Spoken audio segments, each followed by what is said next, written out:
And a couple charged with killing a 5-year-old boy will both spend more than 2 decades behind bars. The judge not holding back while sentencing Larissa Rodriguez and her boyfriend, Christopher Rodriguez. I didn't even hear you say you were sorry. Investigators found Larissa's son, Jordan Rodriguez, buried in the backyard back in December. The 5-year-old's body showed signs of abuse, and News 5's Homa Bash has been covering this case now for months. And Homa, no doubt this was a tough day in court. Frank, it was so tough that judge broke down in tears on the bench, saying that in 22 years, she has never seen a case so tragic and so horrific. It is the first real show of emotion we have seen from 34-year-old Larissa Rodriguez as her family's statement was read in court during her sentencing. Jordan was a special, sweet little boy.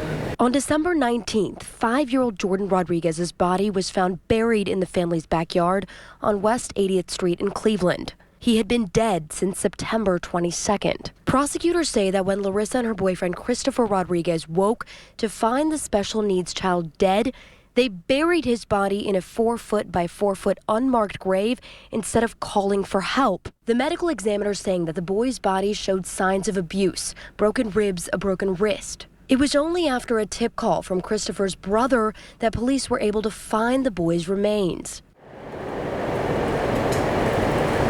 I know as a judge I'm not supposed to show emotion. And in 22 years I never have. This is one of the worst things I've ever seen in my life. And I don't understand, Mr. Rodriguez, why you don't want to cleanse yourself and tell the truth about what happened here. And I hope someday you do. Larissa and Christopher Rodriguez were initially charged with murder, but a plea deal meant they pleaded guilty to involuntary manslaughter instead. Larissa will spend 25 years in prison, while the judge sentenced Christopher to the maximum of 28 years. Larissa's family hugging and crying with prosecutors after the sentencing, declining to make a public statement. Larissa gave birth to her 10th child while in jail. That baby and 2 others are currently in foster care. 6 other children are currently with their fathers. These 2 are not eligible for parole. Live at the Justice Center, Homa Bash, News 5.